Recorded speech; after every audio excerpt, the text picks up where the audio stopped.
Pemirsa, unjuk rasa peringati 2 tahun penembakan 2 mahasiswa Universitas Haluoleo Kendari, Sulawesi Tenggara yang berlangsung ricuh.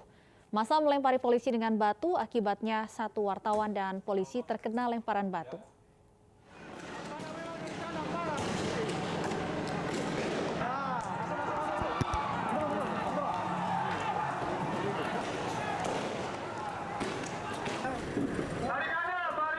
Kericuan antara mahasiswa dan aparat terjadi di depan Mapolda Sulawesi Tenggara.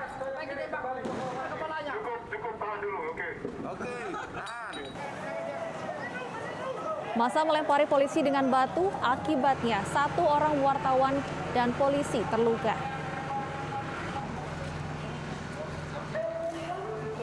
Massa yang terus melempari polisi kemudian dibubarkan dengan menggunakan tembakan gas air mata.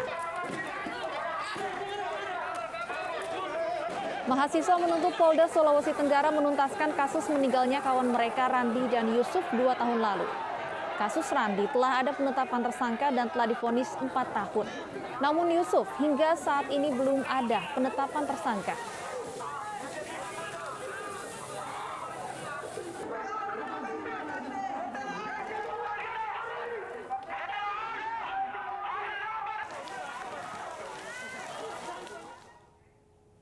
Ratusan nelayan berunjuk rasa di Pelabuhan Pendaratan Pantai Kota Probolinggo, Jawa Timur. Mereka menolak diberlakukannya PP 85 tahun 2021 yang dianggap mencekik nelayan. Demo nelayan ini menolak PP 85 oleh Asosiasi Pengusaha Ikan yang mengancam akan tidak beroperasi karena merasa terbebani aturan PP tersebut. Asosiasi Pengusaha Ikan akan mengancam tidak beroperasi bila PP 85 terus diberlakukan karena mencekik nelayan dan pengusaha ikan di Indonesia serta Probolinggo khususnya. Dampak dari PP tersebut, pembayaran BNBP dari 28 perusahaan yang ada di kota Probolinggo berkisar 1 triliun kini naik menjadi 12 triliun rupiah. Mereka berharap Presiden meninjau kembali PP tersebut karena akan menyengsarakan nelayan.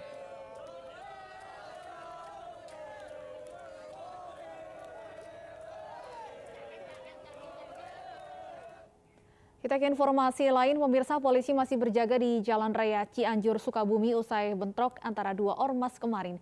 1 orang tewas dan 1 lainnya luka berat akibat peristiwa tersebut. BPPKB diduduk sama ini, sama Pemuda Pancasila.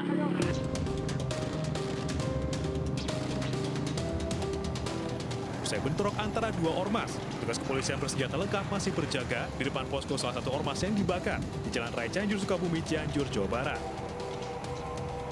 Penjagaan dilakukan untuk mengantisipasi bentrokan susulan antara kedua kubu. Polisi telah memeriksa anggota ormas yang terlibat bentrok. 4 diantaranya telah menjadi tersangka. Sementara pada Minggu malam, Ormas Pemuda Pancasila menggeruduk sejumlah kantor Ormas BPPKB Banten di kota Sukabumi. Mereka tak terima salah satu anggotanya yang bernama Endang, 48 tahun, meninggal dunia akibat bentrok. Menghindari keributan, sejumlah polisi berjaga saat aksi dilakukan. Sementara korban tewas diotopsi di RSUD R. Syamsuddin, Sukabumi sebelum dimakamkan. Terkait dengan kejadian tadi siang di wilayah umum Polres Cianjur, upaya dari Polres Sukabumi Kota yang pertama melakukan penebalan pengamanan di wilayah perbatasan. Kemudian kami melakukan koordinasi terhadap pimpinan dari kedua ormas tersebut untuk sama-sama bisa menahan diri, kemudian memberikan informasi yang akurat terhadap seluruh anggotanya bahwa penanganan tersebut atas kejadian tersebut telah diserahkan kepada pihak kepolisian dan akan diproses secara hukum yang berlaku di wilayah Polres Cianjur. Sebelumnya pada Minggu siang, bentrok terjadi antara Ormas Pemuda Pancasila dan BPPKB di Desa Geprong, Cianjur, Jawa Barat. Akibat bentrok ini, 1 orang anggota Ormas Pemuda Pancasila meninggal dunia dan 1 orang anggota BPPKB luka-luka. Dari Cianjur dan Sukabumi, Jawa Barat, tim liputan iNews melaporkan.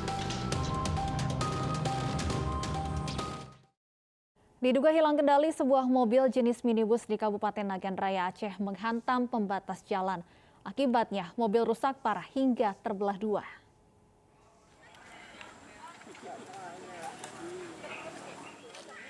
Minibus ini terbelah dua usai menabrak pembatas jalan di Jalan Poros Utama Sukamakmur, Kabupaten Nagan Raya, Aceh.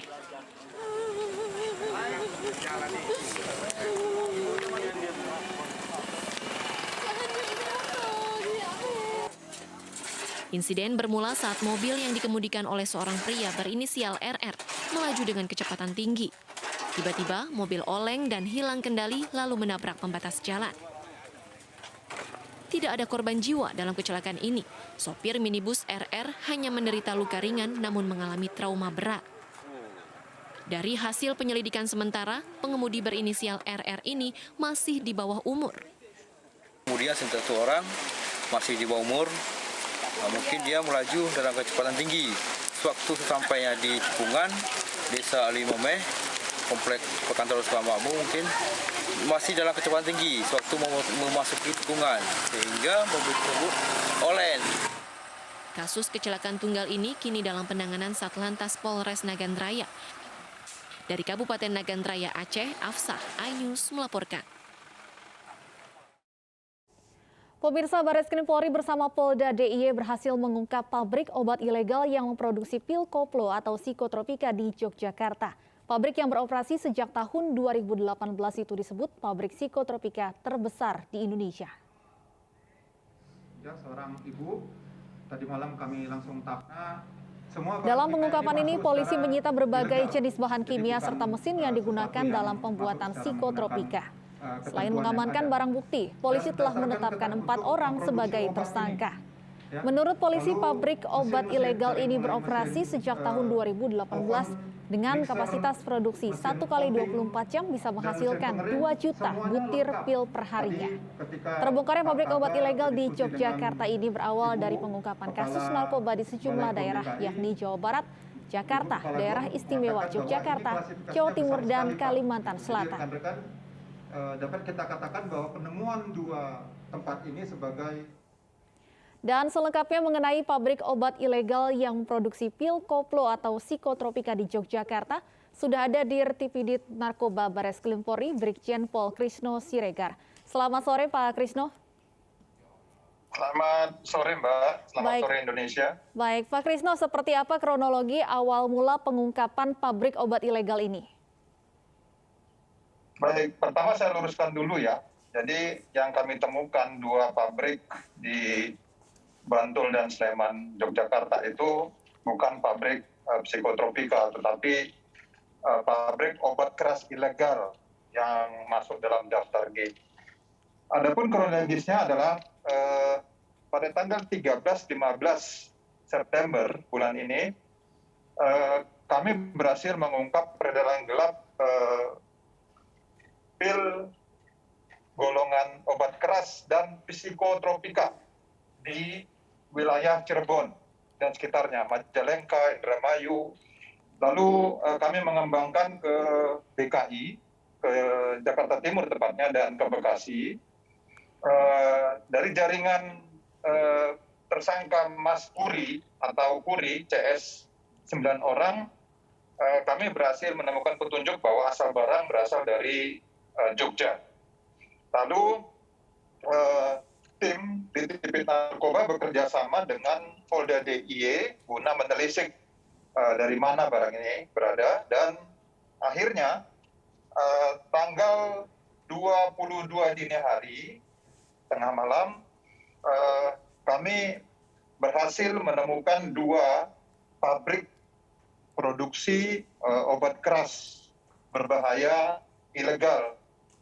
Yang satu terletak di Kabupaten Bantul, di mana tadi proses dilakukan, dan yang satunya di pinggir jalan di Ring Road Sleman. Dengan barang bukti yang sudah diproduksi, pil-pil sudah diproduksi, maupun bahan-bahan baku, mesin-mesin yang dapat memproduksi sangat luar biasa. 2 juta per mesin, ada 7 mesin produksi di sana, jadi 14 juta. Dan tersangkanya ada 3 orang, yakni saudara JK sebagai pemilik usaha, pemilik pabrik, sekaligus yang memberikan resep adonan dan lain sebagainya. Lalu ada penanggung jawab pengiriman barang yang dikirim berdasarkan bukti-bukti yang ada, dikirim ke Jawa Barat, DKI, ke beberapa kota di Jawa Timur, bahkan sampai ke Sumatera dan ke Kalimantan Timur dan Selatan. Jadi dapat kami katakan bahwa jaringan ini adalah jaringan yang sangat besar secara nasional. Demikian, Mbak. Baik, kami konfirmasi kembali, jadi ada 2 pabrik obat keras ilegal yang diungkap di Yogyakarta ya Pak? Betul sekali, Mbak. Baik, untuk pemiliknya apakah orang yang sama? Ya, pemiliknya orang yang sama, Saudara JK. Baik, tadi disebutkan sudah ada 3 orang yang ditetapkan sebagai tersangka. Benarkah masih ada 1 orang lagi yang saat ini dalam pengejaran?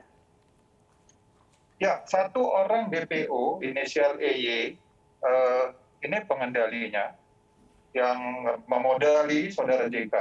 Karena Saudara JK ini sebelumnya hanya seorang sales tas, atau tidak ada kepatutan untuk memiliki usaha sedemikian besar.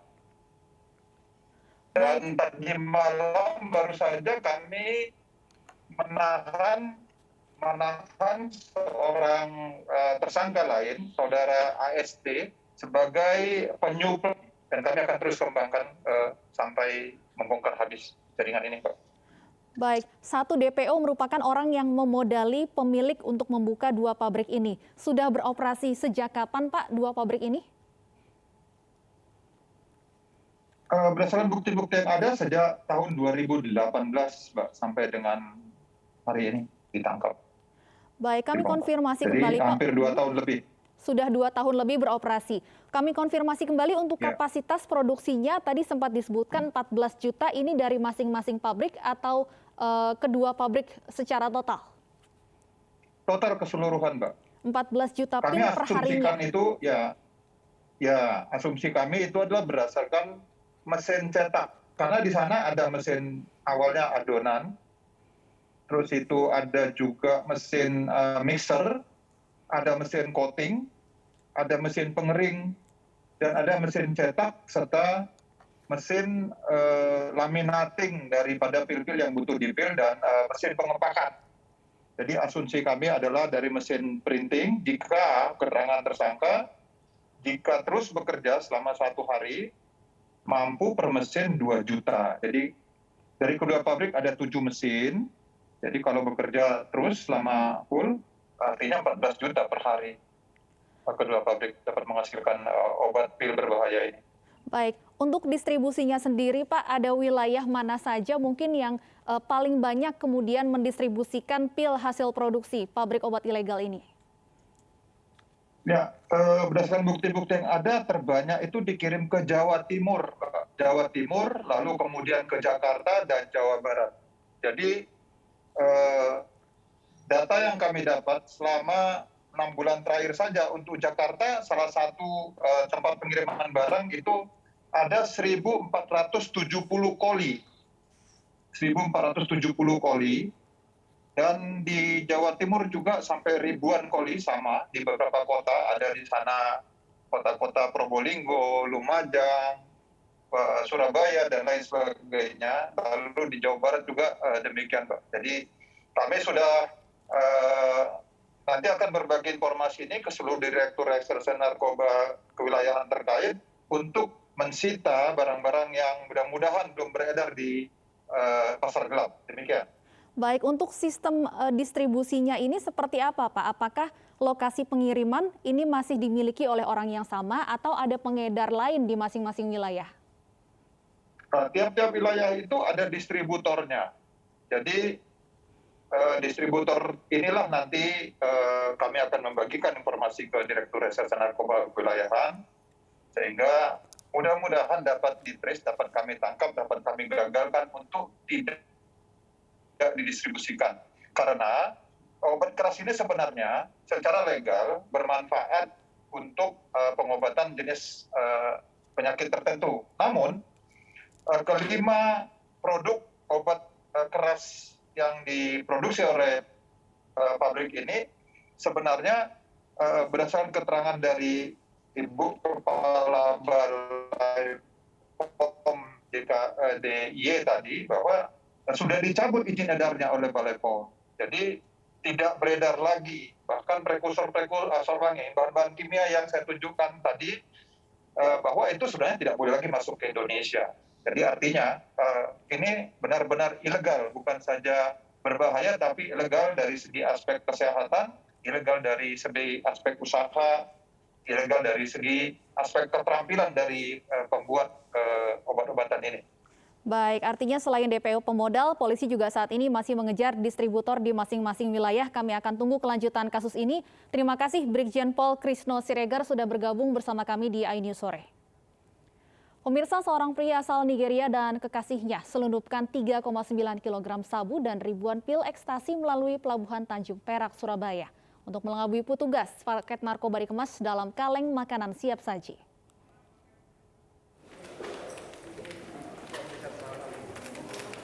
Pria warga negara Nigeria dan kekasihnya merupakan warga negara Indonesia ini ditangkap setelah kedapatan menyelundupkan 3,9 kg sabu dan ribuan pil ekstasi. Kasus terungkap dari temuan pihak Bea Cukai Pelabuhan Tanjung Perak, Surabaya atas sebuah paket mencurigakan. Polda Jawa Timur kemudian mengecek alamat pengiriman paket di kawasan Cengkareng, Jakarta Barat. Usai paket diterima, polisi langsung menangkap kedua tersangka. Berhasil mengamankan barang bukti sabu sebanyak 3 kilo 984 gram dan juga ekstasi sebanyak 1.384 kilo. Dari hasil pemeriksaan, tersangka diketahui terhubung dengan jaringan pengedar narkoba di Malaysia. Untuk melabui petugas, sabu sengaja dipesan dari Jakarta, namun dikirim melalui jalur laut dan dikemas dalam kemasan kaleng makanan siap saji.